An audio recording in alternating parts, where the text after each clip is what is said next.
Good day, everybody. As I am waking up at the moment, so for me it is morning, I decided to just tap and record and see where it leads. So, today's video, I wanted to focus on a topic that is very heavy on my heart. So, if breaking from your family is a topic that is sensitive to you, feel free to click away, take care of yourself. Do not um, unnecessarily trigger yourself because that is never my intent. My intent is always to empower both myself and, where possible, my environment. So I want to, for today, just briefly touch a certain topic, which is I broke contact with both my parents, and as an effect of that,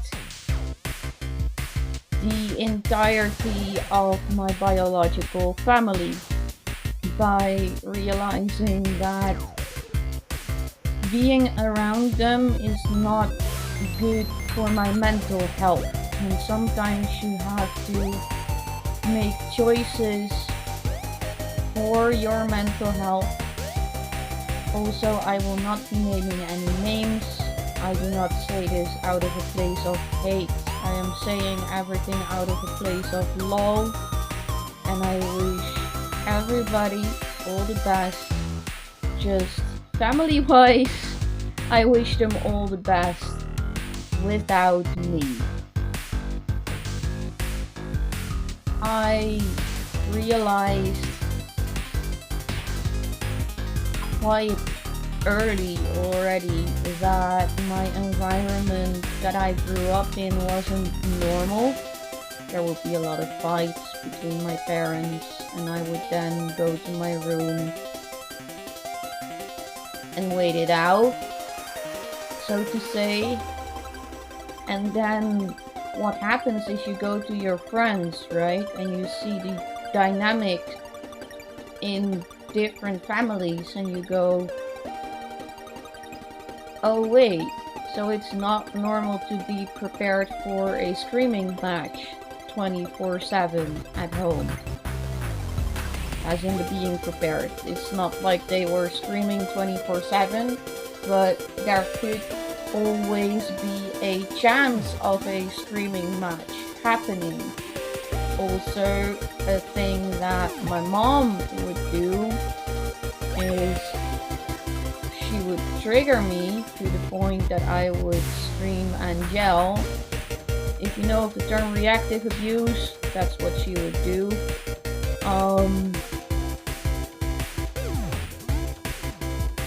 She would scream and yell and make me scream and yell. Well, she wouldn't scream and yell.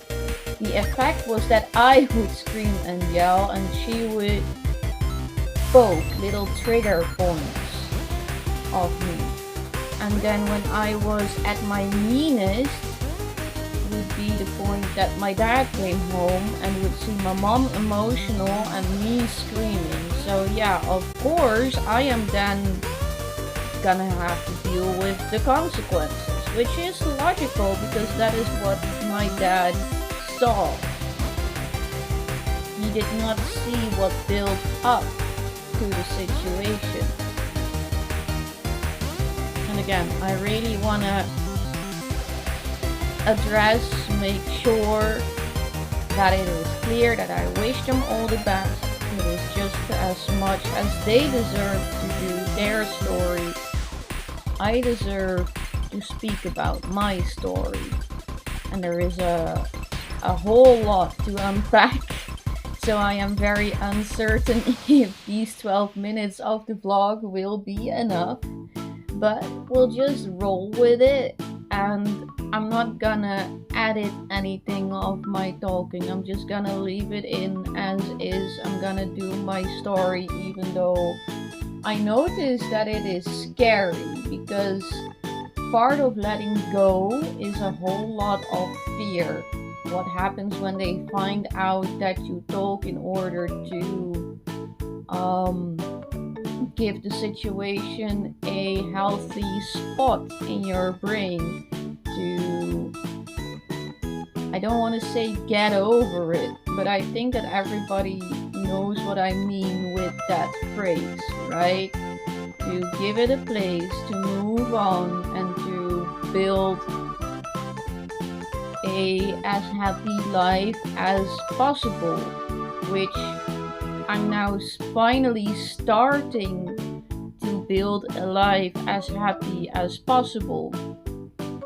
I'm looking for the things that I need. I'm looking for adjustments that still have to be made.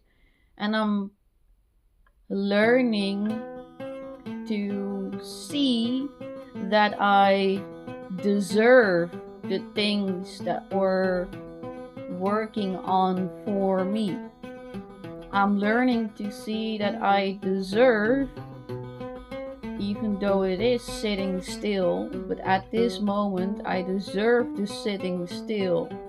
I'm also realizing that therapy is really hard work. Therapy is really hard work. So I understand that I am sitting still a lot. And the tiny moments of the day that there is some movement, I appreciate so much and I'm so grateful for. And if you're thinking, Tatsu, where is the in-depth story of your parents? Because we only just got a grasp of everything. I don't want to share everything like a trauma dump all at once. I think that it is already quite a bit to have touched the topic of my dad had, I call them anger attacks, anger fits, and my mom would push me into reacting to her poking on obviously sensitive spots for me, which would end up in me getting angry, raising my voice, speaking with my eyes by crying and such. And then my dad coming home and obviously get angry with me because he knows me as somebody that is very calculated, somebody that is very sweet, somebody that wouldn't without reason get angry all of a sudden. So to see your child act like that, I can understand his train of thought. I also still see all of the good that they did do for me. I've also learned that sometimes that good doesn't weigh high enough against all the bad that has happened in order for you to forgive them. I have forgiven them for me to be able to move on, for me to be able to build a life. And why I say it doesn't weigh enough to be able to forgive them, I had to think about that for a bit. I mean in the sense of it doesn't weigh enough for me to keep them in my life. I told them that they would have a chance back if I saw that they are actively working on their, as I call, toxic behaviors. And to this day, when they speak to me, which I have a no contact policy with them, so when they speak, I let them speak and I turn my back. But most of the times when they speak, they tell me, I don't know what I did to get to this point. I don't know what I did wrong. And I just let time do its thing. Because I think that deep down inside, they know that it's not necessarily wrong. Some wrong things have happened, yes. But everybody makes mistakes, and I realize that it is just that I deserve, everybody for that matter, deserves to be in a healthy spot, in a healthy place for their mental health. Mental health is so important that it should be your number one priority. When you notice that somebody makes you continuously uneasy, so if it's just one slip up, you can work on that, you can address that, you can work on that. But if it's continuously on the daily, then you may want to consider to take distance from that person or those people, because you deserve to be in an environment where it is safe to be yourself, where you will be accepted for who you are, where you will be loved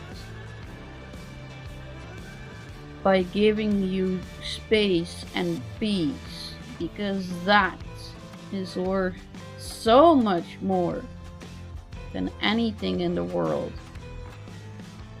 Peace, to me, is the biggest worthy thing, shows me the biggest wealth that I've learned over time to appreciate, to hold dear, to keep close.